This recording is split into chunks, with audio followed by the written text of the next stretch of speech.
What is good, everybody, and welcome to Straight Up Tennessee. It's your boy, Rock. And I'm Turner. Look, y'all, it's volume 2. We told you we coming back. By now, you should be able to follow us on Instagram. We're still working on the podcast, Apple, Spotify, and everything, but you already know what it is. Before we hop into this episode, man, we want to let you know it's all things bye week, man. It's the bye week. We in the middle of it. I'm excited. I think it's a good time for the squad to rest. But man, without further ado, let's go.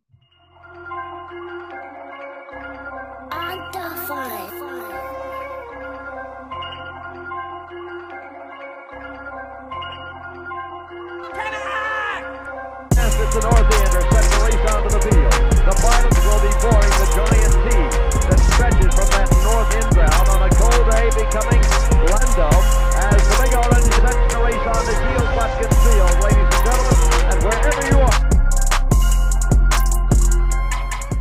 Bro, bye week, man. Hey, Hey.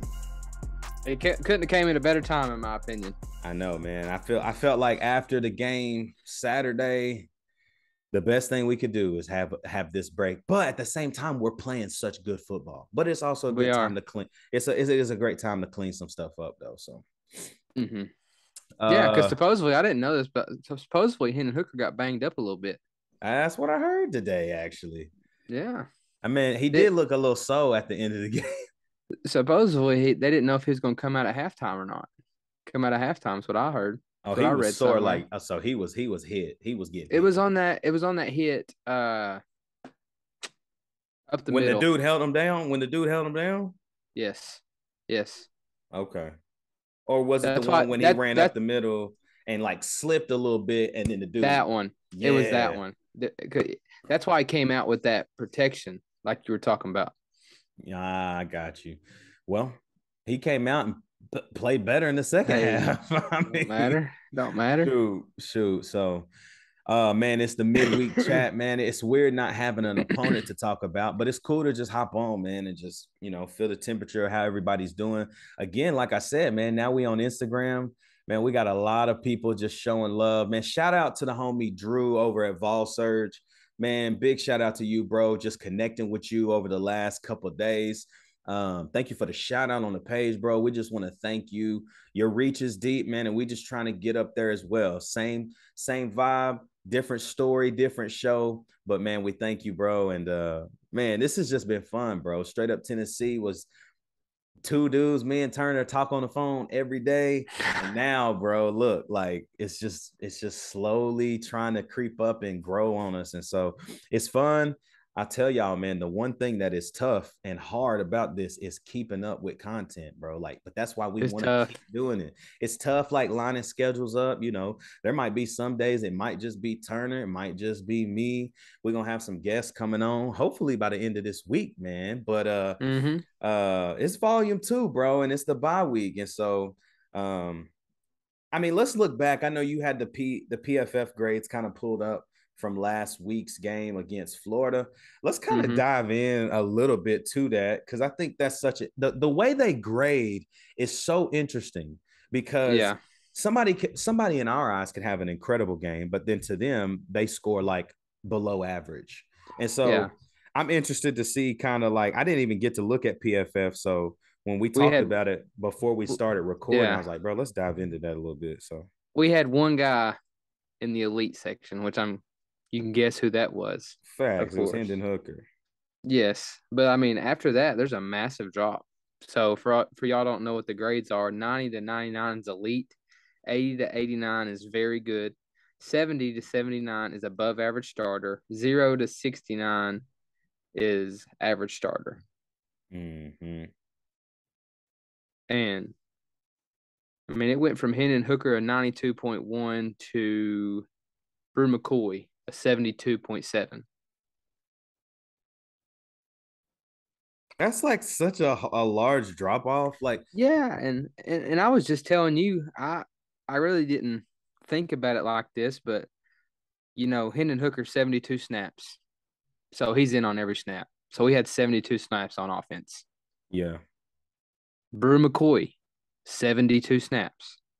Ramel Keaton, 72 snaps. Darnell Wright, Cooper Mays, Spraggs, Jerome Carver, and Gerald Mincy. 72 snaps. They didn't come out of the game. Bro, I mean, they that's stayed in the unbelievable. whole time. That's a long time. That's a lot of snaps, bro. Yeah, That is a it lot of is. snaps. Jalen Hyatt had 64. So who else had snaps? You said Squirrel White had how many snaps? None. It says none. Really? I saw him out there at least once. I did too. I guess he might not. He might just not be on here. It only did the starters. Yeah, and then it goes down to defense. You know, one thing I found this weird on defense. I don't know. Maybe you might. Byron Young had 70 snaps. Yeah. Okay. Tyler Barron 36. Big difference right there. He only played 36 snaps. 36 snaps. Christian Charles played 81. Jalen McCullough played 90. And Trayvon Flowers played 90. And Kamal Hadden played 89. He came out that one play because he got like a stinger. Mm-hmm. And I mean, what's his face? Beasley. He only played 38 snaps. How many snaps Jawan Mitchell play? 62. Huh. Yeah. That's weird because it felt like Tyler Barron was out there like the whole game. Like, but man, I'm gonna tell you this, bro. That's a good problem to have when you can rotate guys that deep. And I feel like that's what's gonna take us far this year, man, is being able to rotate those dudes. Yeah, because you mean Roman Harrison had 41 snaps. Yeah. That's great. Our highest grade on defense was DeJoun Terry. Only had 11 snaps, but he made them suckers count. Yes, he did. I'm sure he did. And then Joshua Josephs, he had 8 snaps. And then number 3, Big O came in, 64 snaps. Yeah, Big O he had a great game, bro. Big O handled the D tackles and he handled all of the offensive guards well. He penetrated the hole when needed. I felt like he had probably his best game as of all, bro. Yeah. And absolutely. what a game for him to have that, because man, like we were in desperate need of some pass rush, and he's the one that honestly punched that fumble out late in the game. Mm-hmm. So our secondary didn't grade out very well. I mean, ain't nobody shocked about that. I get it. Christian Charles was the highest one, 62.1. Kamal Hadden was a 60.3. McCullough was a 56.9. Trayvon Flowers is a 54.5. Not Trey, because I feel like Trey Flowers had the best and worst game against Pittsburgh. But when is Jalen McCullough, when is Tank McCullough gonna have that game? You know, last year that game for him, I think, was South Carolina. Mm-hmm. When he caught that pick on that first drive when South Carolina was scoring or about to score, and he caught that interception in the end zone. I haven't seen – the only thing – I will tell you this, Jalen McCullough has completely changed his body. He's so much faster, watching him on the field. And, I mean, obviously the communication piece that he brings to the defense is important, but I'm just wanting to see, when's that game, oh, my gosh, this is the Jalen McCullough, we've been asking for all year. Yeah. I mean, a big disappointment in my eyes is Brandon Turnage. I thought he was gonna be good this year, man. He was our lowest graded person in the secondary, 39.7. Now, let me say this though. He played 6 snaps, and this first play came in, he got beat for 40. Yeah, I'm reading on here. It says Hadden was targeted 10 times and gave up 6 receptions for 130 yards. 60%. Okay. Charles was targeted 7 times and gave up 3 receptions for 39 yards. T-Mac was targeted 5 times and gave up 4 catches for 59. Yeah, he had his worst game by far. Yeah. We can talk all about that. McCullough was targeted 3 times and gave up 3 catches on 89 yards. And Turnage was targeted once and gave up 1 catch for 39 yards. Yeah, like I said, I thought he got hit for 40 his first play. I don't Yeah, know, man. He just don't. And I'm gonna say this, bro. I'm gonna say this. He does not look comfortable at corner, and I know that that's our weakest position, and so they wanted to put our best athletes there. I mean, look, you move Christian Charles, who plays safety, to corner. mm-hmm. You have Brandon Turners, who last year stepped in for Theo at the nickel star position, is what we call it, and played great. I feel like Brandon Turners is best when he's covering a slot guy or when he's coming off the edge, like trying to get some pressure. I just haven't seen the same Turnage that, we saw last year. Yeah. And maybe that goes with being moved to corner. Yeah. I don't know. I don't think he's a corner, man. Like at heart, I don't think he's a corner. I think they want him to be, because he's an athletic monster, like, yeah. But I just don't know how, like, I just don't think we can force that on that guy. I don't think it's smart to, at least. Here's you some fun stats right here. I didn't know this. Did you know this? Tennessee struggled with the deep ball. Anthony Richardson went 6 of 12 on throws that traveled more than 20 yards. So he went 50%. Okay. On deep balls that went more than 20 yards. Those 6 completions resulted in 210 yards. So he had half of his yards on 6 passes. 6 deep balls, yeah. It also said between the hash marks on throws between 10 and 20 yards, Richardson went 7 for 7. Between the hashes, 10 to 20 yards, 115 yards. Okay. That makes sense. Man, but still, though, like, if we really want to be serious about, like, what Anthony Richardson did, was he still wasn't efficient. Like, he was 24 of 44, right? Yeah, and I mean, you look at that. 6 passes was 210. Us, man.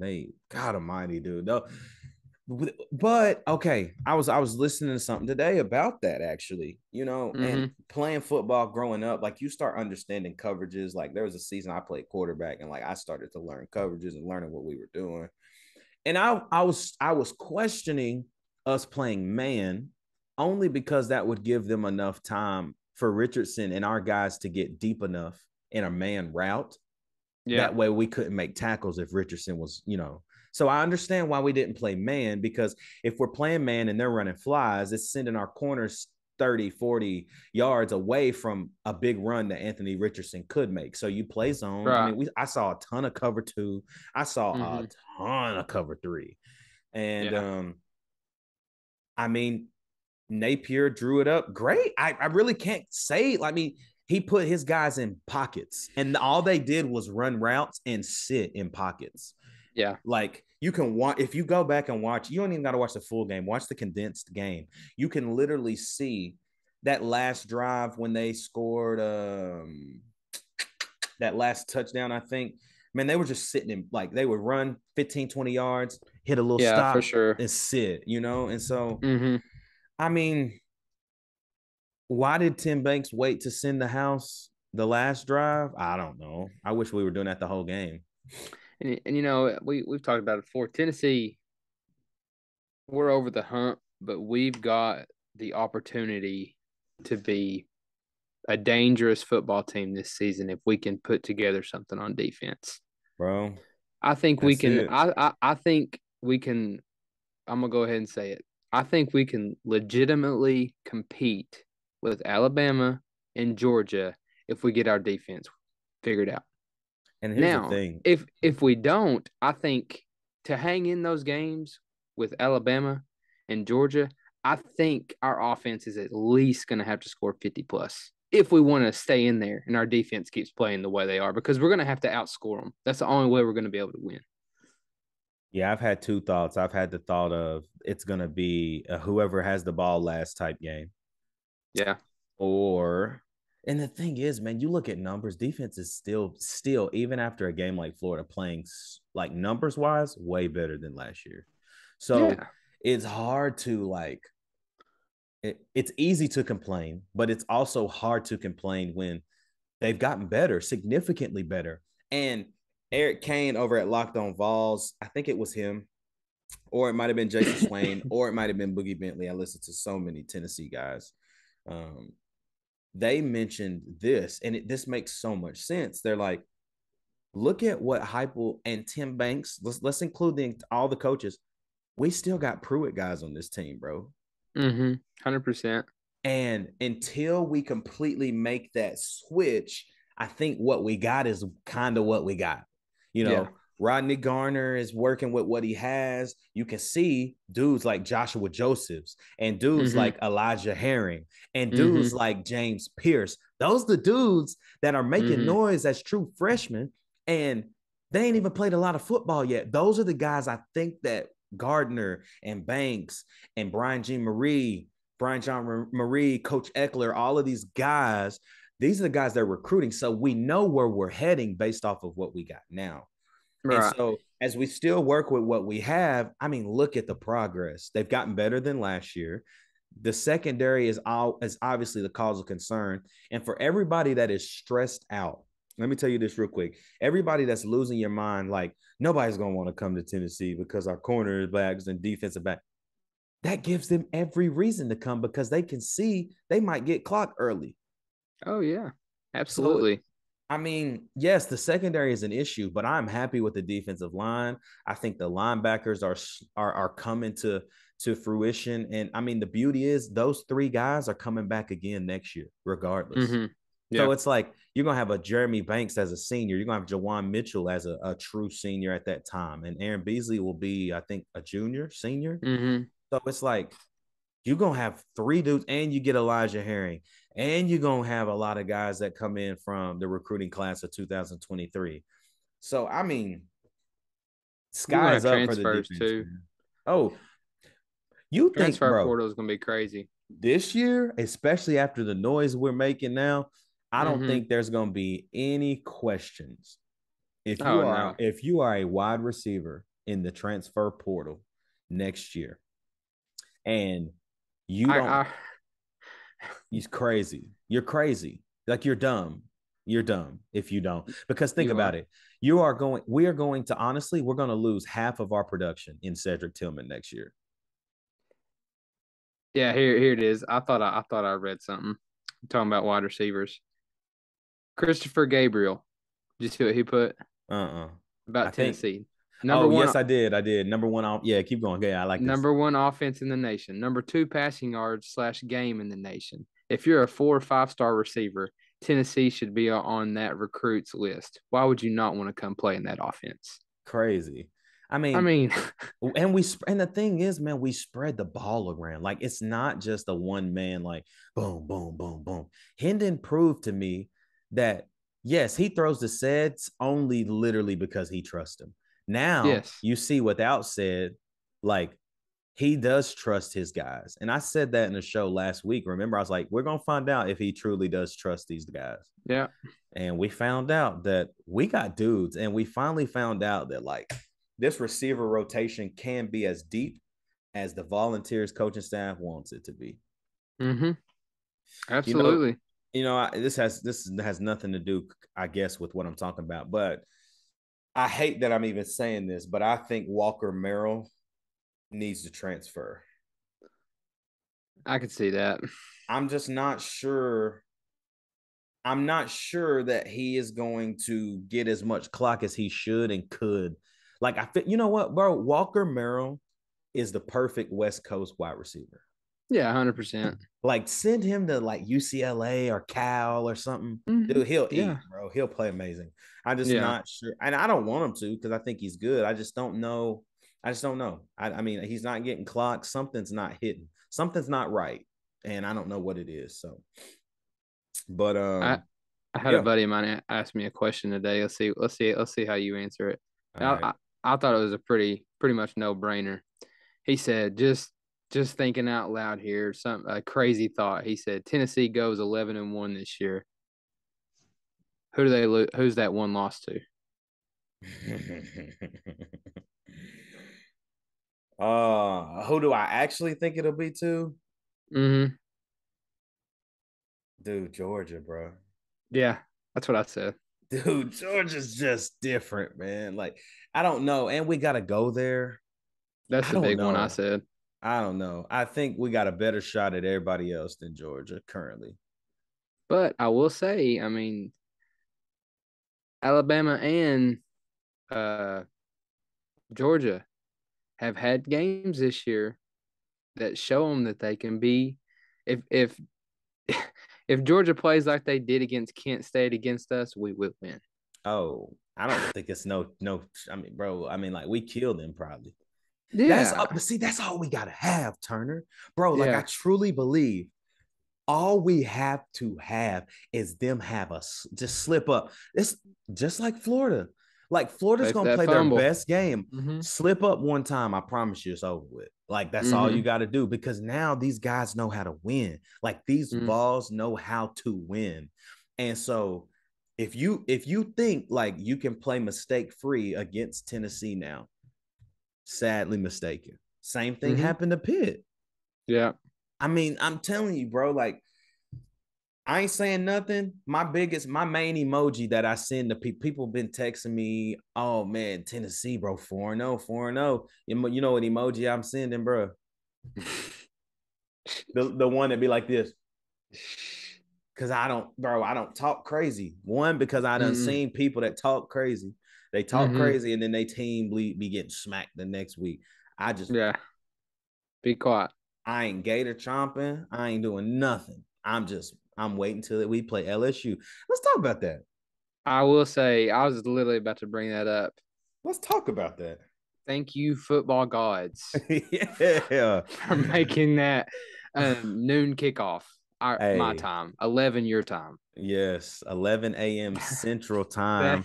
Kick that put a. I was worried about the LSU game bad. I picked a loss against LSU in our very first episode, second episode when we did things, but that's such an advantage playing them at noon. I know, in my opinion. It is, bro. Them Cajuns can't get sloppy no more. I mean, they can, and they might. I mean, but God, that'd be a terrible day. Be sloppy by 11 a.m. Dude, that would suck. There's a lot of pissed off people about that too, about it being a noon game. They ain't deserved nothing else. Dude, your 3 W's are against Mississippi State and 2 cupcake teams. Yeah. Like, and Mississippi State, which was crazy, was favored in that game that they played in Baton Rouge. And they only won by 2 scores. LSU did. What are we, a 4.5 point favorite? Currently, that's on FanDuel. Is that what I seen? ESPN FBI still has us at like LSU's like 70 something to 20 or no 50.9 to 40 something 48. I don't know. It doesn't make a ton of sense to me, but I found out today that the FBI is based off of recruiting, not actual like guidelines and points and actual records. And so I don't understand why that is, but currently, LSU is still an FPI favorite, 59.1% to 40.9% to us. But I'm not worried about them because when I look here and I see that your leading rusher is your quarterback, that's not good because I think Tennessee's rush defense is nasty. Yeah. I mean, let's just look at this, just kind of like preview LSU, not even like dive into this because, man, we'll talk all things LSU in the coming week. But points per game, Tennessee is averaging 48.5. LSU's averaging 39.3. Tennessee has allowed average 19 points a game. LSU has allowed 14.3. Total yards is Tennessee leads the freaking nation, buddy, in total yards average per game at 559.3. LSU averages 487. Obviously, we're ahead in the passing yards. LSU's ahead of us in rushing by 5 yards, 198 to 193. Yards allowed, we have allowed 407-yard average on defense, and they have allowed 257. So something's gonna give because I think we're gonna eat on them. And so they've allowed way more rush yards than we have. We've allowed 97 rush yards a game. They have allowed 112. So and again, I mean, like, let me remind you that LSU's W's are against Southern, Mississippi State, and New Mexico. University of New Mexico. It's like, what? Like, And they lost to a Florida State team. Yeah, they lost to a Florida State team who is honestly 4-0, bro. In the top 25. Yeah. That's a good team. And they lost to them by a missed field goal down the stretch. But they looked terrible in that game, and they just kind of fought back towards the end. Very similar to Florida. That score is not as close as the game was. The quarterback's going to run. Yeah, Jaden Daniels. I mean, from Arizona State transfer. Run. I think we should.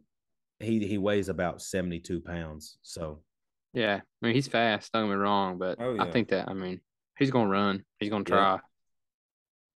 We got to stop it, man. So, man, hey, whatever y'all are doing right now, man, stop, like, comment, subscribe, man. Turn on the bell notifications so you never miss a show, podcast, video, everything, man. We're growing. The channel's growing, and this is fun.